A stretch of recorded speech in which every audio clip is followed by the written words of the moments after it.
Jimmie Johnson just refuses to hang up the helmet. Toyota confirms he will race for them in 2024.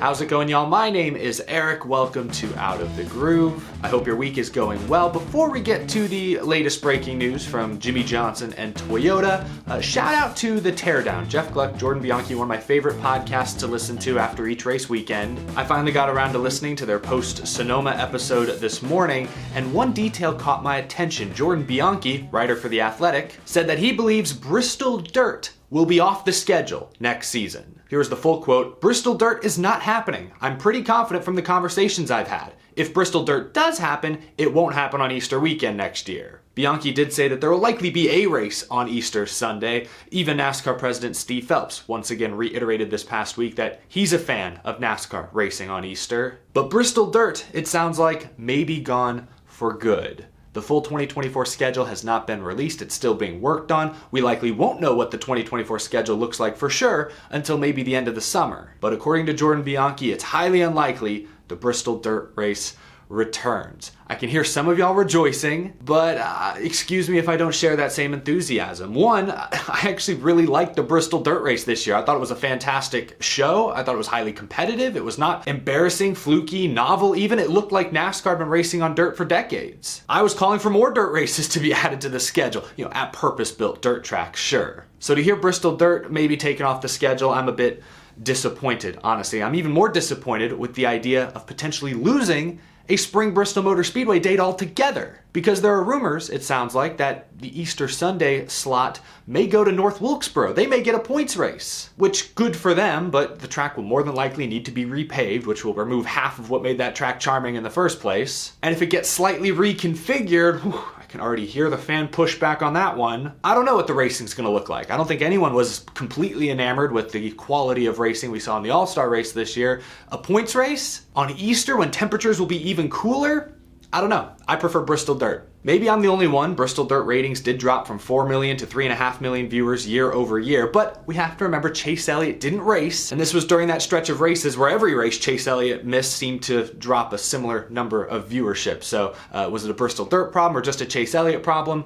I think it's safe to say Chase Elliott had an effect. I'll be sad to see Bristol Dirt go if this means the Cup Series abandons dirt racing altogether. If they end up putting Eldora on the schedule or Knoxville, then perhaps this move would be easier for me to stomach. But Bristol Dirt was really good this year, y'all. Year 1 was iffy. Year 2 was better. They certainly made some improvements. Year 3, it felt like the recipe was perfect. I'll be sad if the Cup Series abandons dirt racing altogether.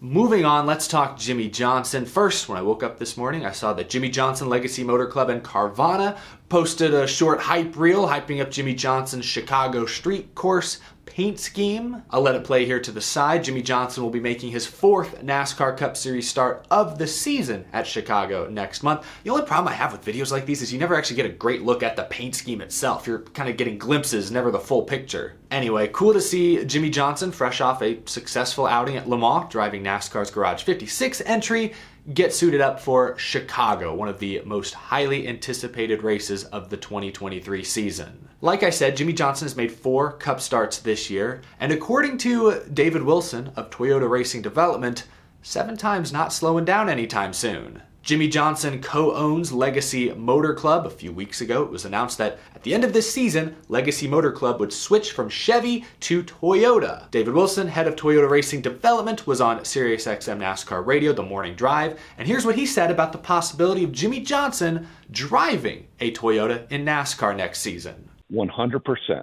Yes, you will see him in a Toyota. That will be very moving and emotional for me personally, professionally, for Toyota.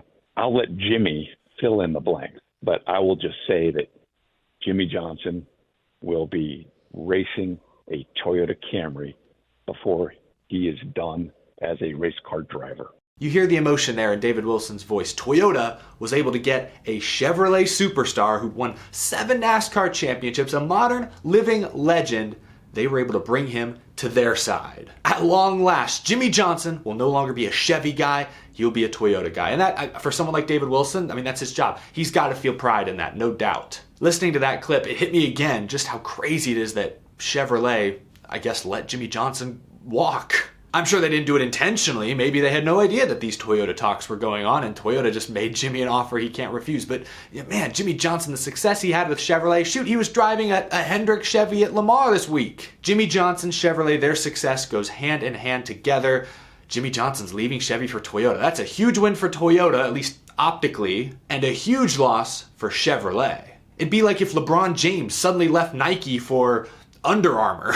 Would not be a good look for Nike. So no, I'm shocked still that Jimmie Johnson will be a Toyota guy this time next year. That's not really the point of this video though. The point is to discuss Jimmie Johnson, the race car driver. I really hope I don't sound like too much of a hater here, but at what point do we say enough is enough? At what point does Jimmie Johnson say enough is enough?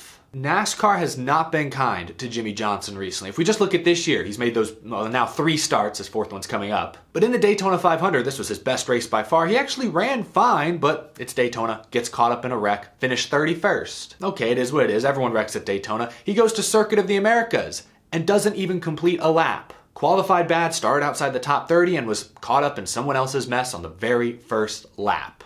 Then he went to Charlotte, the Coca-Cola 600. First time driving a next-gen car on an intermediate oval. Difficult task, no doubt. But still, Jimmie Johnson wrecked himself twice before halfway. The second wreck, he just cleared himself off the nose of his teammate, the car he owns.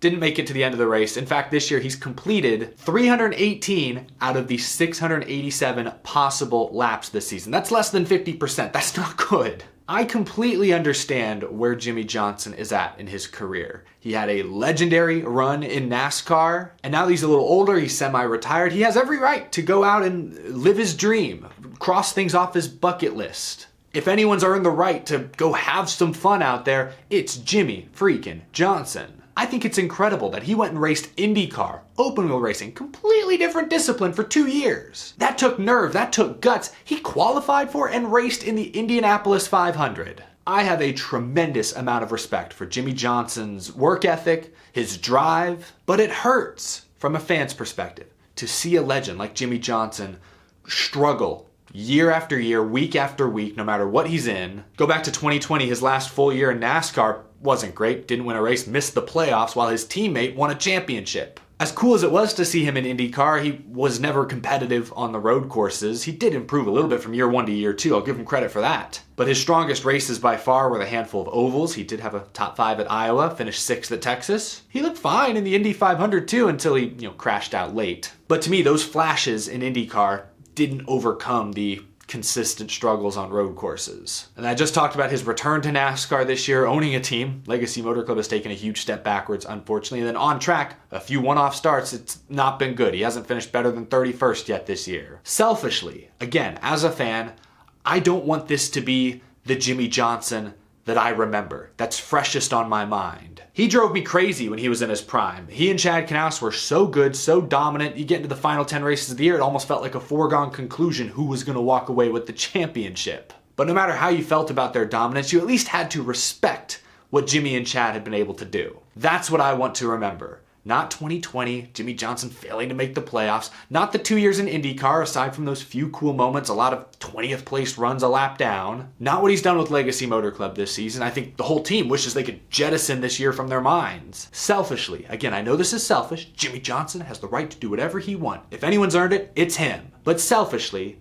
I want my star athletes, my legends, to go out legends. Jimmie Johnson is not doing that, and he refuses to do that. Like many race car drivers before him, and probably many more race car drivers down the line, he continues to have that itch that keeps him from walking away completely. I'm a Matt Kenseth fan. I went through 2020. I thought when he took over that 42 Chip Ganassi Racing Chevy, I thought there was a great shot he wins a race, comes close to making the playoffs, and that didn't happen outside of Indianapolis that year. That year was a struggle, and if you ask Matt Kenseth today, he'll say that that year was the moment he finally realized, hey, I just can't do this anymore. I can't be elite consistently anymore. And as a fan, a lifelong fan of Matt Kenseth, it was hard to watch that happen in real time, week after week for nearly a full year. So I empathize with what many Jimmie Johnson fans are likely going through right now. And so that's why I say selfishly, as just a fan of stock car racing, I don't really want this on-track version of Jimmie Johnson to be the Jimmie Johnson that I remember. Let me know what you think down in the comment section below. I especially want to hear from you Jimmie Johnson fans, Chevy fans who may be reluctant to follow